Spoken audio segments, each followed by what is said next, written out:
nous avons eu un échange très fructueux lors duquel il nous a fait le point sur la situation sécuritaire et la situation humanitaire et aussi les opportunités de développement dans la province du Nord Kivu.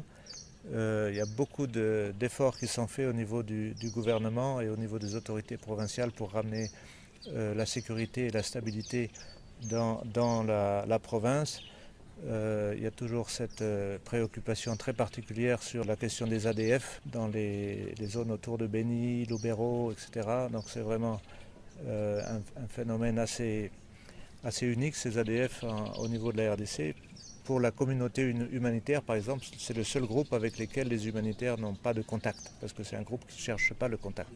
C'est un groupe qui est extrêmement destructeur, c'est un groupe qui fait du mal à la province, qui fait du mal au Congo, et qui a une manière de travailler différente des autres groupes armés. Et ce qu'on voit maintenant, ce que nous a décrit le gouverneur, c'est que avec tous les coups qui sont portés à ce groupe des ADF, ils sont en train de se déplacer encore plus vers l'ouest.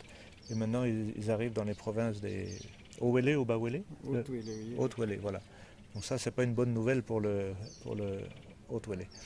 Néanmoins, le gouverneur nous a décrit tous les efforts qui sont en train d'être faits pour stabiliser, avec la coopération d'autres forces, UPDF et MONUSCO, et notamment dans le cadre de ce qui s'appelle le couloir vert. Le couloir vert qui est une très grande opportunité pour la province du Nord Kivu et pour le pays tout entier, dans lequel il y a des efforts de sécurisation de certaines zones. Et on voit bien que tout est lié.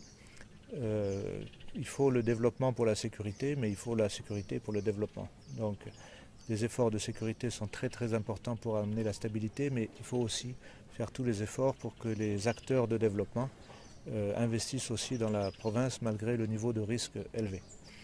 En ce qui concerne la situation humanitaire, on a aussi discuté de la situation. Donc la situation humanitaire, elle est vraiment liée directement à la situation sécuritaire. S'il n'y avait pas de problème sécuritaire, il y aurait très peu de besoins humanitaires. Mais en attendant, il y a encore beaucoup de populations déplacées dans l'ensemble de la province du Nord Kivu. C'est l'essentiel des déplacés. Une grosse partie des déplacés de l'Est de la RDC sont dans la province du Nord Kivu.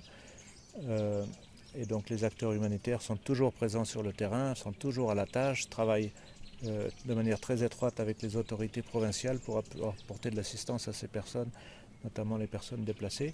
On a briefé le gouverneur et son équipe sur la question des financements humanitaires, qui est un gros problème depuis un an, puisqu'il y a eu au niveau mondial des coupures très très significatives des budgets d'aide humanitaire qui ont particulièrement impacté la RDC. Puisque la RDC c'est un pays où il y a beaucoup de besoins humanitaires, donc toujours les contributions des partenaires étaient très élevées.